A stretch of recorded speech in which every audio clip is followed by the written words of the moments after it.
Magandang umaga po sa atin lahat. Isang mapagpalang araw po para sa Lord's Day. Inanyayahan ko po ang lahat na maaaring tumayo.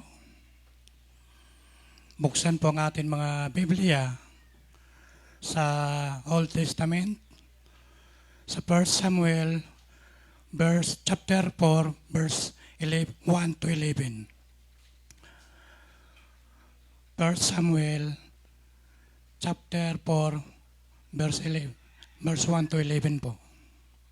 At sabay-sabay po natin basahin kung tayo po ay hanap na natin.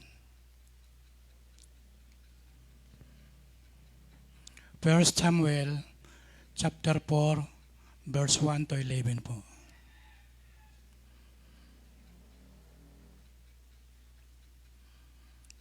Okay po? Ang salita ni Samuel ay dumating sa buong Israel. Ngayon lumabas ang Israel upang makipaglaban sa mga Pilisteo. Sila ay humimpil sa Ebenezer at ang mga Pilisteo ay humimpil sa Epek.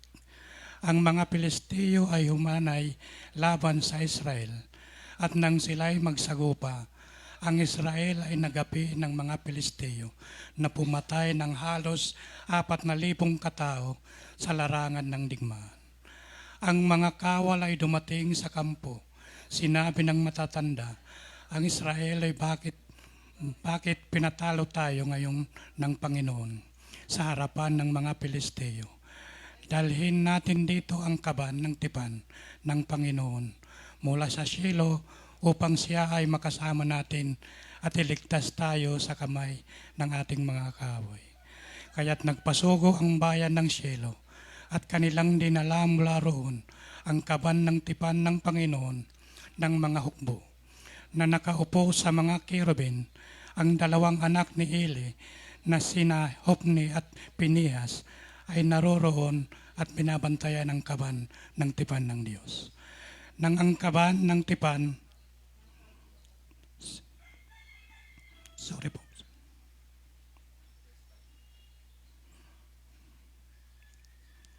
Sorry po, sir.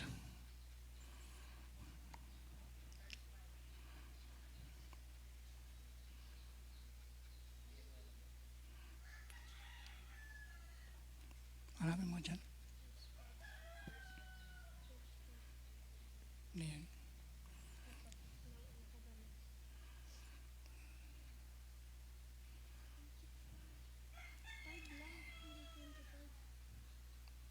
Ito.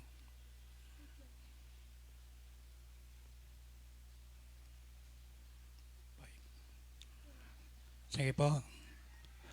Sensya na po. Tuloy po tayo. Nang ang kaban ng tipan ng Panginoon ay dumating sa kampo ng buong Israel ay sumigaw ng malakas kaya tumalingaw-ngaw ang lupa. Nang marinig ng mga Pilisteo ang ingay ng sigawan, ay sinabi nila, ano ang kahulugan ng ingay nitong malakas na sigawan sa mga kampo ng mga Hebreo? At nang kanilang nalaman na ang kaban ng Panginoon ay dumating sa kampo, ang mga Pilisteo ay natakot sapagkat kanilang sinabi, may Diyos na dumating sa kampo.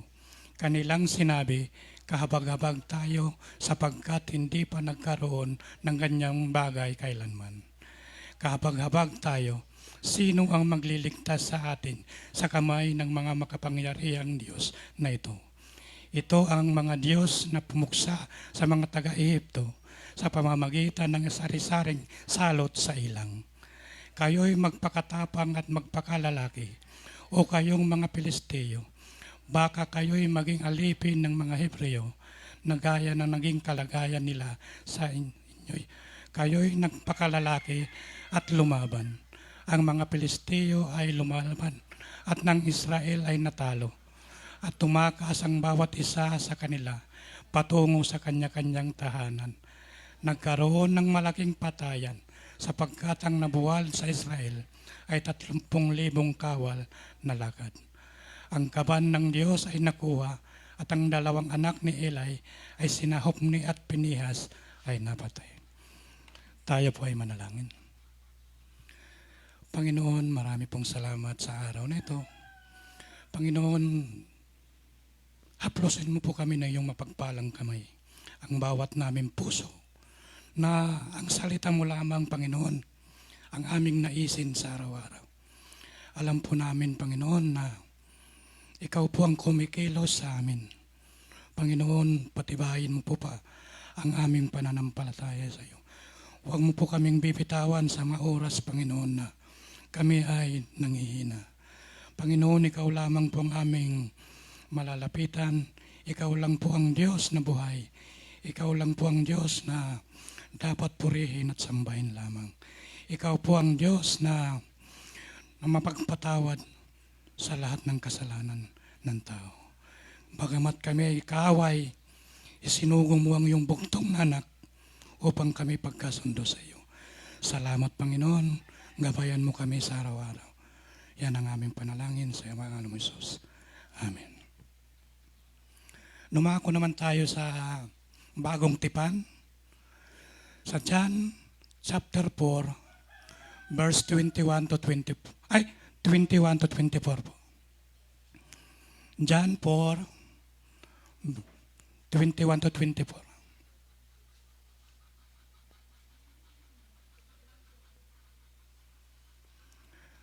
John 4, verse 21 to 24. Ngayon kung nahanap na natin, sabay-sabay ulit natin basahin. Sinabi sa kanya ni Jesus, "Babae, maniwala ka sa akin na darating ang oras na sasambahin ng Ama, hindi sa bundok na ito o sa Jerusalem. Sinasamba ninyo ang hindi ninyo nakikilala. Sinasamba namin ang nakikilala namin, sapagkat ang kaligtasan ay mula sa mga Hudyo. Subalit numarating ang oras na ngayon na nasasambahin ng mga tunay na sumasamba ang Ama ng Espiritu at katotohanan, sapagkat hinahanap ng Ama gayong mga sumasamba sa Kanya. Ang Diyos ay Espiritu, at ang mga sumasamba sa Kanya ay kailangang sumamba sa Espiritu ng katotohanan." Pagpalain ng pagbabasa ng salita ng Diyos. Tayo po'y dumako na sa mga awit, himno.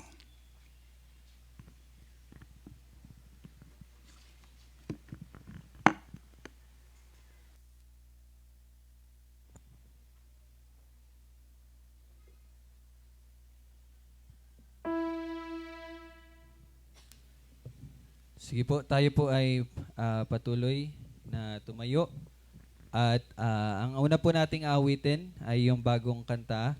Ang title po ay Here is Love. So sa awitin pong ito ay atin pong ihahayag, no, ang pag-ibig at ang mga katotohanan at mga resulta ng pag-ibig ng Diyos. So let us sing together na may kagalakan po sa ating mga puso.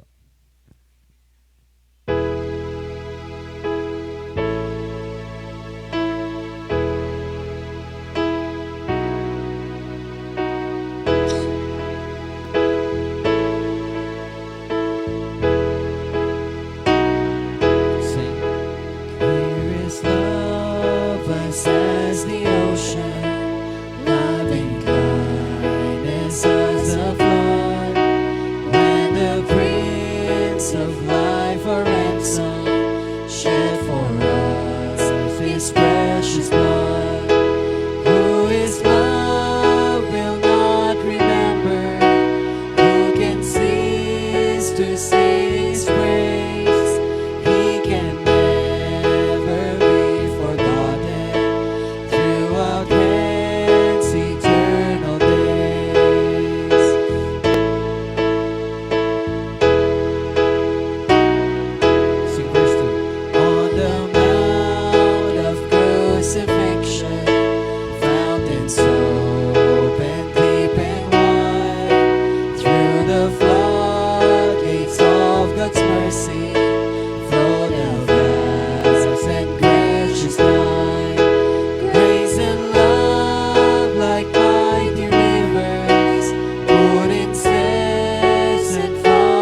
lahat ng kaluwalhatian ay para lamang sa Kanya.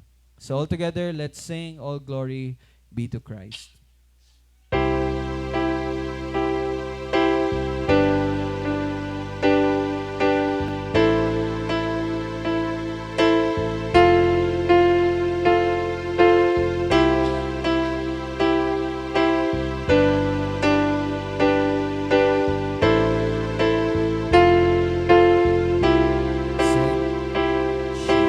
Nothing of our efforts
Indeed, all glory be to Christ. At sa ating pong pagpapatuloy, patuloy natin pasalamatan ng ating Panginoon sa pamagitan ng pagbibigay ng ating mga handog. So, meron po tayong box sa likod. And again, ito po ay expression lamang ng ating pagpapasalamat sa Panginoon sa lahat po ng pagpapala na ipinagkaloob ng Diyos sa atin. And so sa online, meron po tayong GCash and pwede nyo pong i-send doon ang inyo pong mga handog. And so with that, patuloy nating pasalamatan ng Panginoon sa lahat ng pagpapala niya. Let us pray. Panginoon, pinupuri ka namin at indeed, Lord, kami ay mga parang singaw lamang na nandyan at nawawala. And so wala kaming may pagmamalaki, Panginoon. Kaya ang awitin kanina ay nagpapaalala sa amin na lahat ay para po sa kaluwalhatian mo at hindi sa tao at hindi sa anumang bagay bagkus sa iyo lamang. And even Lord, sa mga pagbibigay na meron kami, ito ay sa biyaya mo lamang. Even sa mga kalakasan, sa mga tagumpay na aming nakamit sa espiritual na pamumuhay, ay hindi po nagmumula sa amin bagkus biyaya mo lamang. Kaya Lord, you continue to declare all glory to you, our God and our King, the only one, true God and our only Savior. Salamat po sa iyong salita na ipapangaral ngayong umaga. Patuloy mo kaming turuan at patuloy mo kaming pabanalin, Panginoon, na ngayon matututunan namin ang kahalagahan ng iyong salita, ang kahalagahan na makita ang katotohanan at maunawaan upang maiwasan namin ang mga pagsamba sa Diyos-Diyosan. Naway ang salita mo ang patuloy na luminang sa amin upang mamuhay na kalugod-lugod at mamuhay para lamang sa iyo, o aming Diyos, aming Ama na nasa langit. Ito aming panalangin sa pangalan ni Jesus. Amen. Sa ating pagpapatuloy, buksan po natin ang ating mga Biblia sa libro ng mga gawa. So tayo po ay nasa chapter 14. And last Sunday, atin pong pinag-aralan ang verses 1 hanggang verse 7. At ngayong umaga na ito, ay pagpapatuloy natin ang pag-aaral sa mga gawa, chapter 14, verses 8 to 18. So inanyayahan ko po kayo na buksan ang inyong mga Biblia sa mga gawa, chapter 14, verse 8 hanggang 18. Mga gawa, chapter 14, verse 8 hanggang 18. So kung nandyan na po kayo, pakihawakan nyo lang po yan at magkakaroon lang tayo ng short na review sa ating pong pag-aaral last Sunday. So kung matatandaan nyo po sa verses 1 to 7, nakita natin doon na ang mga hindi mananampalataya ay patuloy po nasasalungat sa katotohanan. Okay? Hindi po yan magbabago. Patuloy at patuloy pong mangyayari yan. Pero, at dahil doon, nandyan ang mga pag-uusig, nandyan ang mga paghihirap ng mga mananampalataya dahil sa mga pag-uusig ng mga hindi mananampalataya. Pero, last Sunday, natutunan natin kung maging tugon natin sa kabila ng mga paghihirap, pag-uusig at pagdurusa nating dinadaanan, at yon ay ang pagpapakita ng habag at awa sa kanila. Okay? Yun po yung tamang response sa mga hindi mananampalataya. Hindi ang pakikipag-away, hindi ang pagkakamuhi kahit na binabalatan na nila tayo, bagkus ang pagpapakita ng habag at awa sa kanila. Bakit po? Ano yung foundation nun? Dahil tayo din ay katulad nila. At kung hindi dahil po sa biyaya ng Diyos, hindi po tayo mananampalataya at magpapasakop sa Diyos. So, ganun din po dapat ang ating ipakita sa kanila. Ang habag at awa na ipinakita ng Diyos sa atin. At nandun din po, nakita natin na bagaman nahayag ang magandang balita, meron talagang maniniwala at hindi maniniwala. Pero ang pagpili, dahil nga po ang mga naniniwala ay pinili ng Diyos.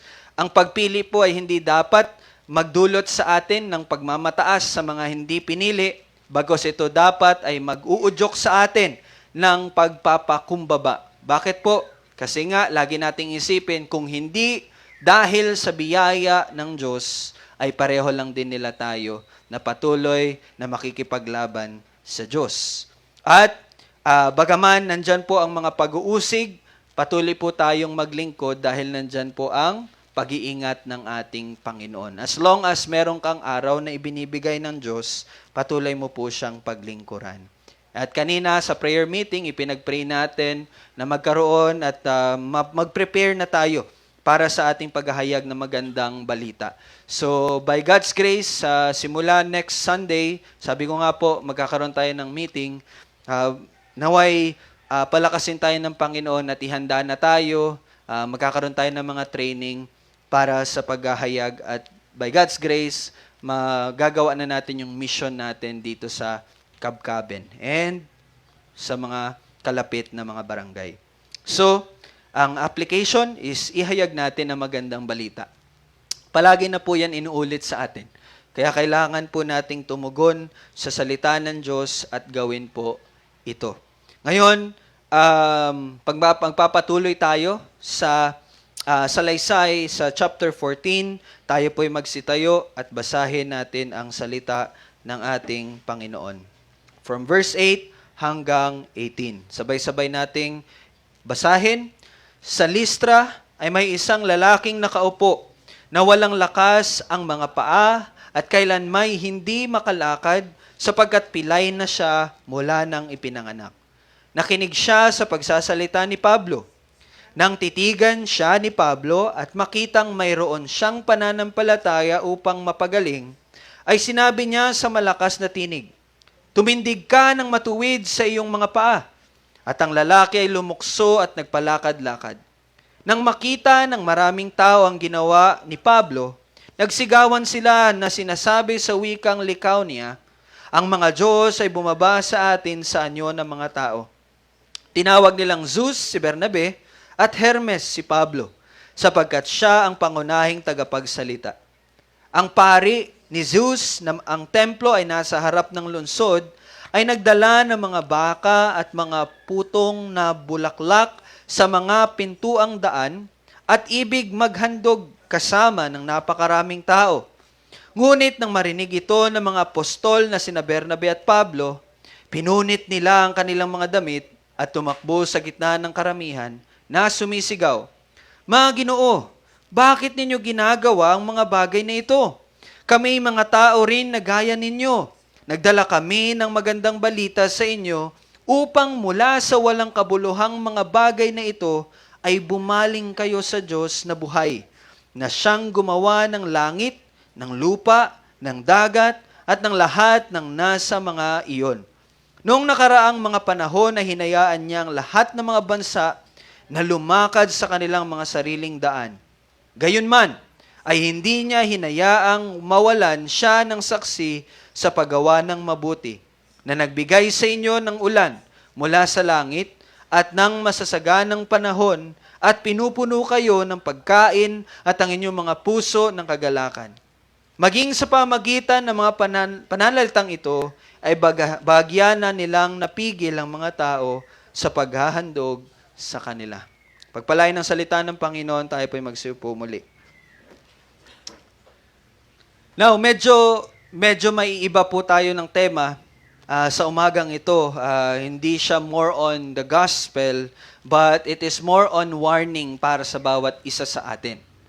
Now, tandaan niyo po na ang mali o walang pagkakilala sa Panginoon, ulitin ko po, ang maling pagkilala o walang pagkilala sa tunay na Diyos ay magdudulot ng maling pagsamba o pagsamba sa mali o yung mga hindi karapat-dapat na sambahin. Yung tinatawag po na yan ay ang idolatry. So now we will focus on idolatry. Titingnan po natin at tayo po iingatan ng Panginoon mula dito. So let's go to verse 8. Sabi po sa verse 8, sa Listra ay may isang lalaking nakaupo na walang lakas ang mga paa at kailanmay hindi makalakad sapagkat pilay na siya mula nang ipinanganak. Now, pwede nyo po bang sa mga may Bible po, physical Bible, tingnan nyo po yung chapter 3. I-clip nyo po yung chapter 3 ng mga gawa. May ipapakita lang po ako sa inyo. Chapter 3 ng mga gawa. Clip nyo po sa inyong mga kamay. Pati yung 14. Now, tingnan nyo po dito, sa chapter 3 verse 2, ito po, yung chapter 3 ay yung time na may pinagaling po sila Pedro. Sila Pedro po, hindi po Pablo ha. Sila Pedro na isang lumpo. At may kita nyo dyan sa chapter 3 verse 2, at may isang lalaking lumpo mula pa sa kapanganak, sa pagkapanganak, ang noon ay ipinapasok. So, may kita nyo dito na somehow, ito po ay parang pareho ng situation. May lumpo sa part ni Pedro, may lumpo naman din ngayon sa time ni Pablo. Now, anong ginawa? Sinabi dyan sa verse 8, balik tayo sa 14, verse 8, siya ay isang lalaking walang lakas ang mga paa, ibig sabihin siya ay lumpo, siya ay pilay mula ng ipinanganak. And kung titingnan nyo po sa chapter 3, balik tayo sa chapter 3, verse 10, sinabi diyan na yung lumpo dito sa chapter 3 ay nakilala nila na siya ang dating nakaupo at namamalimos sa pintuang maganda ng templo. Ibig sabihin, marami po ang nakakilala sa lumpong iyon. And the same thing sa lumpo dito sa chapter 14. Marami din pong nakakilala since itong lalaking ito ay lumpo at nandoon na mula pa man nang siya ay ipinanganak. Now in verse 9, sinabi dito, nakinig siya sa pagsasalita ni Pablo. Nang titigan siya ni Pablo, okay? Nang titigan siya ni Pablo at makitang mayroon siyang pananampalataya upang mapagaling. Now, siguro may isip nyo dito, paano po nakita ni Pablo yung pananampalataya nung lalaking lumpo? Okay? So, wala pong magical na nangyari dito. Okay? Wala pong liwanag na kumikislap sa taong iyon kung bakit yun nakita ni Pablo. Bagkus, ang tanging paraan kung paano nakita ni Pablo na may pananampalataya yung lumpong iyon ay sa pamagitan po ng banal na Espiritu. Dahil wala pong kakayanan ang tao na makakita na kung ang isang tao ba ay may pananampalataya. But dito may kita natin yung pagkilos ng Diyos. This is supernatural. Hindi po ito natural. Supernatural po ito na binabanggit ni Lucas sa kanyang salaysay. No, makita natin na ang banal na Espiritu ay kumikilos kay Pablo kung kaya't nakita niya na ang lumpong iyon ay may pananampalatayang magpapagaling sa kanya. Now, tingnan natin kung ano nangyari sa verse 10. Dahil nakita yun ni Pablo sa pamagitan ng banal na Espiritu, ay sinabi niya sa malakas na tinig, tumindig ka ng matuwid sa iyong mga paa, at ang lalaki ay lumukso at nagpalakad-lakad. Now, kung titingnan natin sa chapter 3 ulit, in verse 8, anong nangyari sa lumpong lalaki doon? Siya'y lumukso, tumayo, at nagpalakad-lakad. Now, bakit ko po ito pinapakita sa inyo? Now, gusto ko po makita ninyo na sobrang katulad po nung nangyari kay Pedro, nung nagsisimula pa lang po yung church. If I can remember correctly, ito pong time na sa chapter 14 is I think may mga 10 years na po ang gap mula doon sa chapter 3. So mahaba-haba na po ang tinakbo ng panahon sa time na ito.